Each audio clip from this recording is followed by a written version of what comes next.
नमस्कार मित्रों आप सब क्रिकेट तो देखते ही होंगे।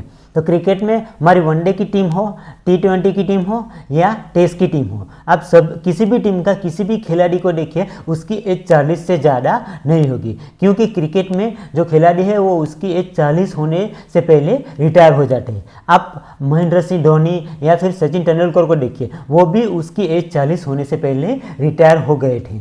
और हमारे जो गवर्नमेंट एम्प्लॉय है वो भी उसकी एज 60 होने पे या तो फिर 65 होने पे रिटायर हो जाते हैं। तो हमारे नेता की एज क्यों 65 से ज़्यादा है? हमको हमारे नेता भी ऐसा चाहिए उसके जिसकी एज 65 से कम हो। तो हम जब भी वोट करें तो हमें ये बात ध्यान में रखनी चाहिए कि जो हमारा जो उम्मीदवार है वो उसकी एज 65 से ज़्यादा हो तो हमें उसे वोट नहीं देना है, चाहे वो किसी भी पार्टी का हो, लेकिन उसकी एज 65 से ज़्यादा है तो हमें उसको वोट नहीं देना है। हमें ऐसे उम्मीदवार को ही वोट देना है जिसकी एज 65 से कम हो। और दूसरी एक अगत्य की बात कि आप अगर वोट देने के लिए जाए तो आप किसको ध्यान में रख के वोट देंगे? पार्टी को ध्यान में रख के वोट देंगे या फिर उम्मीदवार को ध्यान में रख के वोट देंगे? तो मित्रों, दोनों का इंपॉर्टेंस है, पार्टी का भी इंपॉर्टेंस है और उम्मीदवार का भी इंपॉर्टेंस है, दोनों अच्छे होने चाहिए। लेकिन ज़्यादा इंपॉर्टेंस उम्मीदवार का है, पार्टी से ज़्यादा इंपॉर्टेंस हमें उम्मीदवार को देना चाहिए। क्योंकि अगर उम्मीदवार अच्छा होगा, एजुकेटेड होगा, ईमानदार होगा, आप लोगों की बात सुने और उसका सॉल्यूशन लाए, ऐसा होगा तो ही आपका काम होगा। क्योंकि आपकी जो बात है वो विधानसभा या लोकसभा में आपका उम्मीदवार रजू करेगा, ना कि आपकी बात मुख्यमंत्री या प्रधानमंत्री सुनेगा। क्योंकि हमारे देश में 100 करोड़ से ज़्यादा लोग हैं, तो सबकी बात प्रधानमंत्री नहीं सुन सकेगा, आपकी बात आपका उम्मीदवार ही सुनेगा और वही लोकसभा में या विधानसभा में रजू करेगा। गुजरात में देखें तो गुजरात में भी 6 करोड़ से ज़्यादा लोग हैं, तो सबकी बात मुख्यमंत्री नहीं सुन सकता, सब आपकी बात आपका उम्मीदवार सुनेगा और वही विधानसभा में रजू करेगा। तो हमें पार्टी से ज़्यादा इम्पोर्टेंस हमें उम्मीदवार को देना चाहिए। और इसको आप लोगों को एक उदाहरण के जरिए समझाता हूँ। अगर आपको किसी बच्चे का एडमिशन कोई स्कूल में करवाना हो और एक स्कूल है जिसका प्रिंसिपल वर्ल्ड क्लास है, वर्ल्ड में सबसे बेस्ट प्रिंसिपल है, लेकिन उसका जो मैथ्स और साइंस का जो टीचर है वो टीचर ऐसे है कि उसको मैथ्स और साइंस का नॉलेज ही नहीं है। ऐसे टीचर वहाँ पे मैथ्स और साइंस सब्जेक्ट पढ़ाते हैं, तो क्या आप अपने बच्चे का एडमिशन वो स्कूल में करवाओगे? नहीं करवाओगे ना।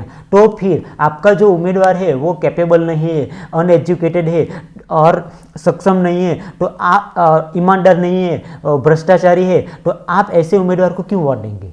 सही बात है ना। तो आप ऐसे उम्मीदवार को वोट दें जो उम्मीदवार सक्षम, कैपेबल, ईमानदार हो और आपकी बात सुने, ऐसा हो, ऐसे उम्मीदवार को ही वोट दीजिए। क्योंकि पार्टी कोई एक व्यक्ति से नहीं चलती, पार्टी सभी व्यक्ति, पूरे देश के सभी व्यक्ति से चलती है और जो सभी एमएलए है और सभी एमपी से मिलके चलती है। अगर एक व्यक्ति या दो व्यक्ति कितने भी अच्छे हो, लेकिन वो जो प्रधानमंत्री का काम है वो प्रधानमंत्री करेगा, लेकिन वो जो एजुकेशन मिनिस्टर है उसका काम एजुकेशन मिनिस्टर को ही करना पड़ेगा, फॉरेन मिनिस्टर है उसका काम उसको ही करना पड़ेगा, फाइनेंशियल मिनिस्टर है उसको काम फाइनेंशियल मिनिस्टर है उसको ही करना पड़ेगा। हमें सभी जो कैंडिडेट है, सभी उम्मीदवार है वो स्ट्रांग चाहिए, ना कि एक उम्मीदवार स्ट्रांग चाहिए। हमारे देश में 100 करोड़ से ज़्यादा लोग हैं, तो 100 करोड़ में से हमको जो हमारी लोकसभा के जितने उम्मीदवार है उतना अच्छे लोग नहीं मिल सकते। पार्टी 100 करोड़ में से अच्छे उम्मीदवार का चयन नहीं कर सकती? ऑब्वियसली कर सकती है। अगर पार्टी अच्छे उम्मीदवार का चयन नहीं करेगी तो उसका मतलब है कि पार्टी की नीयत अच्छी नहीं है और पार्टी अच्छे जो कैंडिडेट चयन करने में कैपेबल नहीं है। अगर ऐसी पार्टी होगी तो वो क्या देश चला पाएगी, वो क्या सरकार चला पाएगी? वो पार्टी अगर सत्ता पे आएगी तो वो भ्रष्टाचार ही करेगी, उसमें महंगाई ही होगी, उसमें बेरोजगारी ही होगी, उसमें भ्रष्टाचार ही होगा।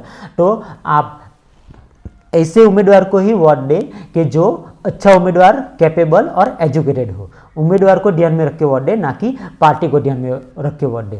और दूसरी एक अगत्य की बात, हमारे देश की जो मीडिया है, गोदी मीडिया, पेड मीडिया, बेशर्म मीडिया, और वो जो मीडिया है उसका काम है लोगों को गुमराह करना, जो लोगों का जो ध्यान है वो भटकाने का काम है, महंगाई से वो ध्यान भटकाते हैं, दूसरी बात पे ले जाते हैं, भ्रष्टाचार जो होता है उससे ध्यान भटकाते हैं। तो जो मीडिया है उसकी बात में न आके, उसकी बात जो गुमराह करते हैं उससे उसकी बात में न आके आप अपना दिमाग लगा के वोट दीजिए। आप अपने दिमाग से सोचिए कि कई पार्टी सही है, क्या कौन सा उम्मीदवार जो अच्छा है कि जो आप लोगों का अच्छे से काम कर सकता है, तो उसको आप वोट दीजिए। ना कि गोदी मीडिया, पेड मीडिया, बेशर्म मीडिया के जो लोगों को गुमराह करती है उसकी बात में आके वोट आपको नहीं देना है। और आखिरी में एक बात आपको कहूँगा कि वोट तो आपको अवश्य देना है। जितने भी उम्मीदवार है उसमें से सबसे अच्छे उम्मीदवार को आपको वोट देना है। अगर आपको लगे कि आपके जो उम्मीदवार है, जो सभी उम्मीदवार अच्छे नहीं है, तो आप नोटा में वोट दीजिए, लेकिन वोट अवश्य दीजिए। और मित्रों, आपको ये वीडियो अच्छा लगा तो उसको लाइक कीजिए, शेयर कीजिए और चैनल को सब्सक्राइब कीजिए। धन्यवाद मित्रों।